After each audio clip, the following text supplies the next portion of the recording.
Good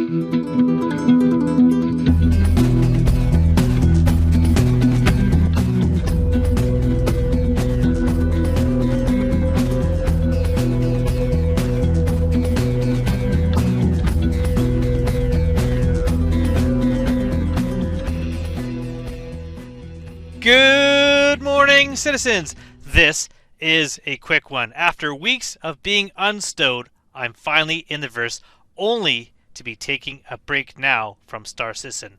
Unlike my forced exile due to 3.18 simply not working for me and not letting me play, this one is by events out of my control. Wednesday evening, I'm logging in for the first time, and I'm assuming this massive snowstorm doesn't shut down air travel. I'm going to be leaving for Easter weekend, and I'm going to be away from my PC. So I will not be in the verse now that after a couple weeks, actually longer than that, I'm going to be able to play. I'm trying to edit this Thursday. That's when I'm recording this audio now. My internet's down, so I can't play the game anyways. And I'm hoping that the half a dozen trucks working on the road are going to have it up soon.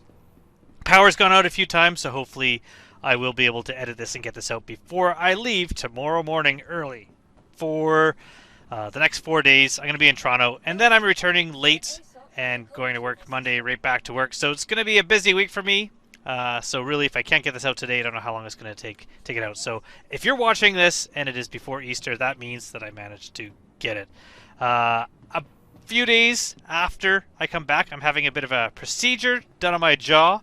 It may affect my speech a bit, but I'm hoping to make a quick and speedy recovery, and I should be back to normal after that. But if I sound kind of weird in my next video, that is why. If I'm a bit slow getting back in the groove, you'll hopefully understand. I do have a few non-Star Citizen videos that I recorded while I was locked out of the verse of some games that I played. I may post those. I wanted to also address my last video, my fan-made Friday video. Hopefully, I did manage to get a few views with that one. Of course, Escape from Lorville, the game, is entirely fake. I made that one up over the past couple of weeks, so if you click the link to that video, you would have been brought to a bit of a behind-the-scenes making of the game. And I say game in air quotes, but it's more of a simple demo. Maybe I should say that it's an alpha, but it is not a game. So I'm going to change the that video. I made that for Triggerfish, so I'm going to change the title and the image so that no one else later on gets kind of confused by that. But it's just, I'll maybe unprivate the link for the video that shows kind of behind the scenes, or maybe repost it. Also, something kind of exciting is that I now have my Vara masks in game. I wasn't really thinking about the fact that it's 3.18 until I noticed when I was looking at my inventory. So if you found the masks, there's the Vandal mask and the two different Hill Horror masks designs. Those should be in your count. And one thing I wasn't sure about is I already had the Hill Horror mask, and then I got a second one the next year. This year, I got both versions. So I now have technically 4 Hill Horror masks. 3 of the original plus the new kind of black one with the dark green, and I do have the Vandal mask now in my account. So that's pretty awesome. So if you manage to find those during the Halloween event in one of the red loop crates, and you were able to have that in game and then you lost it for a while, it should now be in your hangar. So hopefully they're there. On now to actual gameplay footage with the possible full wipe coming, and certain that there's going to be at least a partial wipe coming with 3.18.1. I just wanted to test a few things out in the game today. I had login issues, crashes, many annoyances, so I figured I'll just see if standard money-making loops for me were still viable. I had some cash, but I didn't really want to buy ships because it probably is getting rid of all ships and items you bought, but your cash may remain. So I'm trying to keep as much cash as possible to see if maybe that's happened. Luckily, I do have a Nomad, and the ROC is super cheap, so I rented that. I spent about $20,000. Actually, it was closer to about $19,300-ish, and bought myself a Pembroke suit, a helmet, and rented the ROC. After that, I was done. I headed to Aberdeen to pick it up, and then proceeded to do something that I never recommend.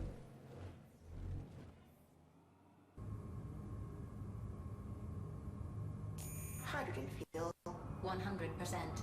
Launch complete.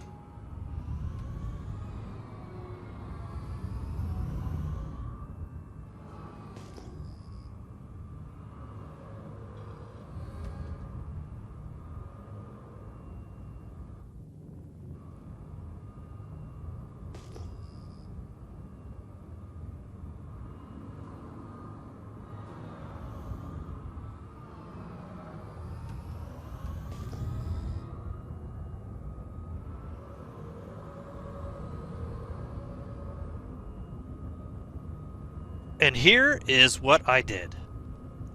I started pinging and scanning near HCMS Anderson. I didn't fly off to a more secluded location. Anyone jumping to that POI had a high chance of finding me. It's not a safe practice. I looted some drinks and gear there also, and I put them into the Nomad local storage because if I got thirsty, right away I found this massive node. 12 rocks. I tried to scan to read the type, wasn't really working for me, so I landed and drove up to the node to check it out.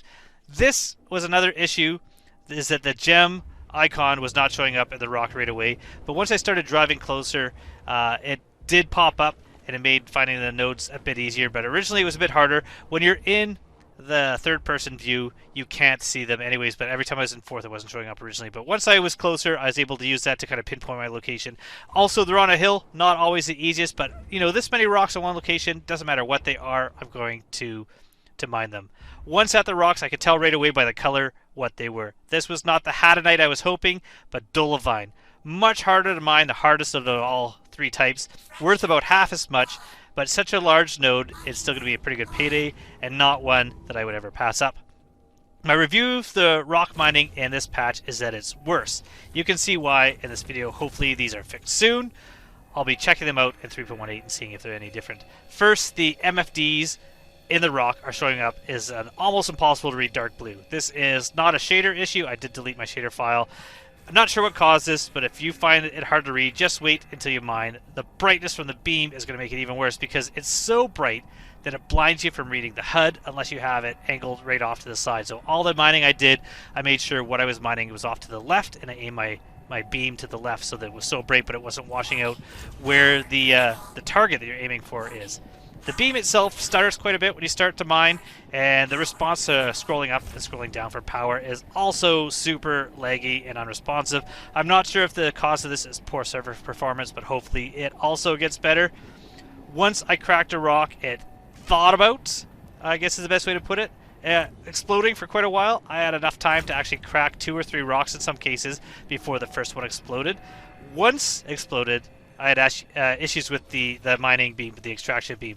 I had to have the extract beam sitting on the gems for some time, in most cases, to extract. A few times I needed a cycle of power, turning the rock all the way off, storing the beam, storing the mining arm, bringing it back out to get it to work. On top of that, a few times the beam would not power up, so when you're hitting the right or left mouse button, it's not going to work. Without power cycling, or it'd be locked in one position, it wouldn't follow your mouse. That was the bad, but here's the good. And this is what is getting me excited for rock mining in this patch when it gets fixed and in the future. First, despite all the errors, I never once had a gem fly away hundreds of feet when I was trying to gather it. That's awesome. Used to happen all the time. It's definitely not happening this time. Not to say that it won't happen again in the future. Secondly, and what I've been most excited about, something I wanted to try in this patch, and the reason why I want to try rock mining was that stacking worked. I could click and move all the gems to transfer the gems to the ship using the move all, but I could also grab and drag a whole stack. I could split a stack into parts, which is, if you're working for a team, will allow you to split the profits to other players easily. You could just break the stack into smaller parts and dole them out to people. I could also take 2 stacks and drag one on top of the other and join them back together. All really amazing. Once rock mining is more stable, this small feature will make an amazing difference in the profit while mining.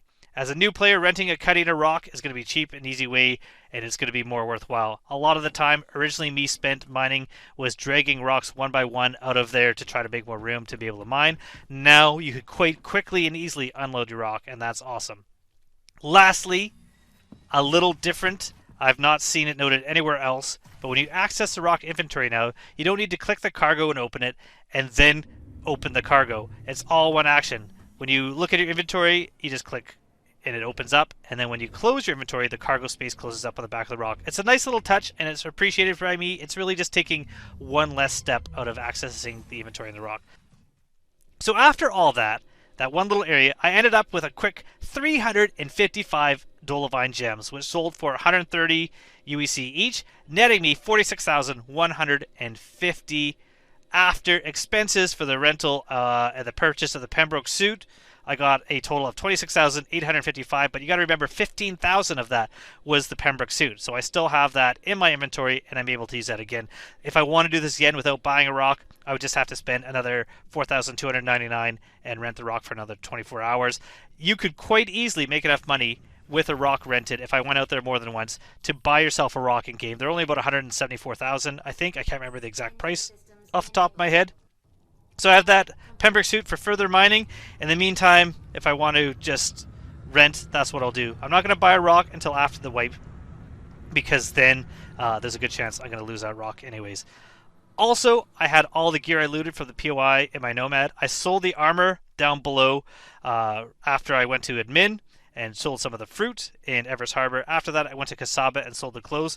Those turned out to be a big money maker and netted me extra thousands of UEC, so I was quite happy about that. So 3.18 should be out soon. Then again, I said that before Christmas about 3.18, and it didn't happen until much later than that, so don't quote me on that. I'm going to be back early next week, and if my jaw surgery goes well, I'll be testing it out again and starting building my new character and building things up. So my big plans after the wipe are first going to do some delivery missions like you saw me originally do, just to get all the food and gear that I can get and looting while I'm doing those delivery missions. And then I think I'm going to go back to rock mining for a little bit. Maybe I'll do some mining of other things, explore some of the racetracks, some of the new missions. Lots to happen, lots I'm excited about, but until then, I am off. I hope everyone has an awesome Easter. I will see you soon. I'll be back soon, and I hope to see everyone here soon in the verse. Please like and subscribe if you haven't already. I love all your support. I appreciate it so much. Goodbye, everyone.